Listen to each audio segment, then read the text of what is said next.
പ്രേം നസീറും വിജയശ്രീയും മുഖ്യ കഥാപാത്രങ്ങളായി അഭിനയിച്ചിട്ടുള്ള പൊന്നാപുരം കോട്ട എന്ന സിനിമ കുഞ്ചാക്കോയുടെ ചലച്ചിത്ര ജീവിതത്തിലെ ഒരു പ്രധാനപ്പെട്ട ഏടാണ്. ഈ സിനിമയിലൂടെ വീണ്ടും അദ്ദേഹം ചരിത്രത്തിൻ്റെ വഴികളിലൂടെ പുറകോട്ട് സഞ്ചരിക്കുകയും ഭൂതകാലത്തെ കണ്ടെത്തുകയും ചെയ്യുന്നുണ്ട്. ആരോമലുണ്ണി എന്ന ചിത്രത്തിൻ്റെ വൻ വിജയത്തിന് ശേഷം പൊന്നാപുരം കോട്ട എന്ന ചിത്രം ചെയ്യുമ്പോൾ ആരോമലുണ്ണിയേക്കാൾ വലിയൊരു ഹിറ്റായിരിക്കണം എന്നുള്ളൊരു ഐഡിയ വെച്ചിട്ടായിരുന്നു അവർ ആ ചിത്രം ഒരുക്കിയത്. അപ്പോൾ അതൊരു വടക്കൻ പാട്ടിൻ്റെ യഥാർത്ഥമായ ചിത്രീകരണമായിരുന്നു എന്നൊക്കെ ചോദിച്ചു കഴിഞ്ഞാൽ അതൊരു ഫാൻറ്റസി തന്നെയായിരുന്നു. അതിനെ കുറേ മന്ത്രവാദവും ഒരു കോട്ടയ്ക്കുള്ളിൽ നടക്കുന്നൊരു വലിയ മന്ത്രവാദി അങ്ങനെയൊക്കെയുള്ള പല പ്രത്യേകതകളും ഈ സിനിമയ്ക്കുണ്ടായിരുന്നു. പിന്നെ നാച്ചുറലി ദേവരാജ മാസ്റ്ററുടെ സംഗീതം ആ സിനിമയ്ക്ക് വളരെ ഒരു മുതൽക്കൂട്ട് തന്നെയായിരുന്നു. അതിലെല്ലാ ഗാനങ്ങളും നന്നായിരുന്നു. രൂപവതി രുചിരാംഗി എന്ന ഗാനം ദാസേട്ടൻ വളരെ ഹസ്കിയായിട്ട് വളരെ വിജയശ്രീയുടെ കൂടെ പ്രേം നസീർ അഭിനയിക്കുന്ന ഒരു രംഗമാണ്. രൂപവതി രുചിരാംഗി എന്ന ഗാനം കേൾക്കുമ്പോൾ ഇന്നും നമ്മുടെ യുവ മനസ്സുകൾക്കൊക്കെ ഒരു ചെറിയ ചാഞ്ചാട്ടം ഉണ്ടാകും എന്നുള്ള കാര്യത്തിൽ യാതൊരു സംശയവുമില്ല. രൂപവതി രുചിരാംഗി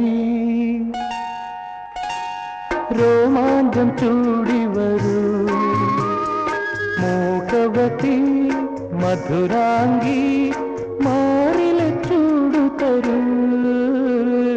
രൂപവതി രുചിരാംഗി രോമാഞ്ചം ചൂടി വരൂ, മോഹവതി മധുരാംഗി മാറിലെ ചൂടു തരൂ.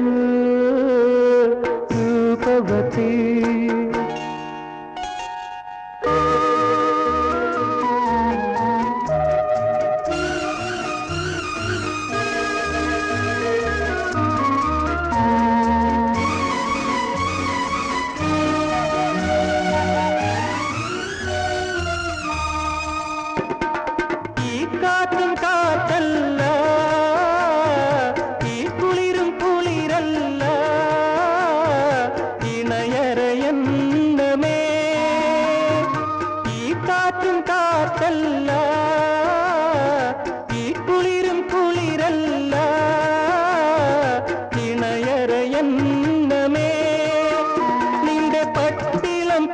കൊണ്ട് നെയ്തൊരു ചിറകുകൾ പൊത്തിപ്പൊതിഞ്ഞെങ്കിൽ ഒന്ന് കൊത്തിപ്പറന്നെങ്കിൽ നിന്റെ നീന്തൽ പൊയ്ക തൻ മടിത്തട്ടിൽ ഒരു നെയ്തലാമ്പലായി ഞാൻ വിടർന്നെങ്കിൽ ഓ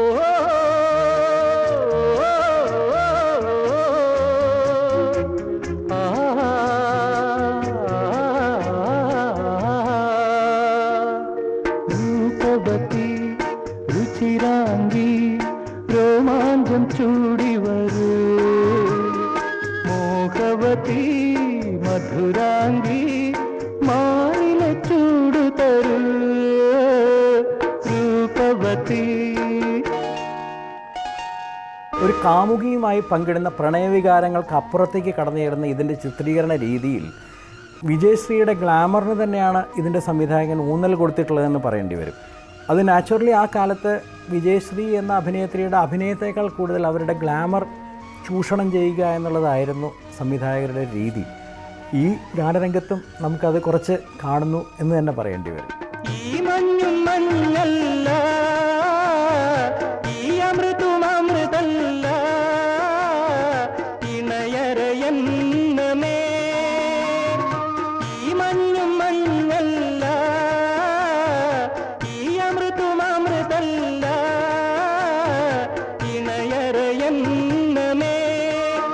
നിന്റെ മുത്തണി പന്തലിലെ മുന്തിരിക്കുടുക്കകൾ മൊത്തിക്കുടിച്ചെങ്കിൽ, നെയ്യിൽ ചുറ്റിപ്പടർന്നെങ്കിൽ, നിന്റെ തൂവൽ കഴുത്തിൽ അരക്കെട്ടിൽ ഒരു നീലരത്നമായി ഞാൻ പതിഞ്ഞെങ്കിൽ, ഓ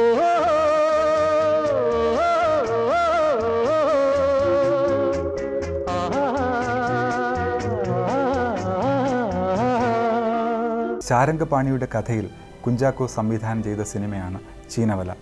ഈ സിനിമയിൽ നമുക്ക് നഷ്ടമൂല്യമായി കൊണ്ടിരിക്കുന്ന ചീനവല, കായൽ, പ്രകൃതി ഭംഗി ഇവയെല്ലാം തിരിച്ചു പിടിക്കാൻ സംവിധായകൻ ആഗ്രഹിക്കുന്നു. ഈ സിനിമയിലെ നായക കഥാപാത്രം കാട്ടിൽ പുലിയുടെ പ്രസവം ചിത്രീകരിക്കുന്നതിന് വേണ്ടി പോകുന്നു. ആ സന്ദർഭത്തിൽ പുറകിൽ കൂടി വരുന്ന ആൺപുലി നായകനെ ആക്രമിക്കുന്നു. അവിടെ ഹാജരായിരുന്ന പ്രതിനായകൻ ഈ പുലിയിൽ നിന്നും നായകനെ രക്ഷിക്കാനല്ല ശ്രമിക്കുന്നത്, പുലി നായകനെ കടിച്ചു കീറുന്ന രംഗം ചിത്രീകരിക്കാനാണ് അയാൾ ശ്രമിക്കുന്നത്. അങ്ങനെ ചിത്രീകരിക്കുന്ന ഭാഗം ടെലിവിഷൻ കമ്പനിക്ക് വിറ്റ് വൻ ലാഭം ഉണ്ടാക്കാമെന്നും അദ്ദേഹം ആഗ്രഹിക്കുന്നു. ആധുനിക കാലത്ത് മാധ്യമരംഗത്ത് വന്നു ചേർന്നിരിക്കുന്ന അപജയത്തെ അന്നേ കുഞ്ചാക്കോ ദീർഘവീക്ഷണം ചെയ്തിരുന്നു എന്ന് വേണം ഈ സിനിമ കാണുമ്പോൾ നാം മനസ്സിലാക്കേണ്ടത്. ഈ സിനിമയിലെ പ്രധാനപ്പെട്ട ഒരു ഗാനം ആണ് തളിർവലയോ എന്ന് തുടങ്ങുന്ന ഗാനം. ഈ ഗാനത്തിൻ്റെ സംഗീത സംവിധാനം അർജുൻ മാസ്റ്ററും ഗാനരചന വയലാറുമാണ് നിർവഹിച്ചിരിക്കുന്നത്. ബാലു മഹേന്ദ്രയുടെ ക്യാമറ കണ്ണിലൂടെ നമ്മൾ കായലും ചീനവലയും കേരളത്തിലെ പ്രകൃതി ഭംഗികളും ഒരിക്കൽ കൂടി കാണുന്നു, അനുഭവിക്കുന്നു. തളിർവലയോ താമരവലയോ താലിപ്പൊൻവലയോ നിൻ ശൃംഗാര ചിപ്പിയിൽ വീണത് സ്വപ്നവലയോ പുഷ്പവലയോ തളിർവലയോ താമരവലയോ താലിപ്പൊൻവലയോ.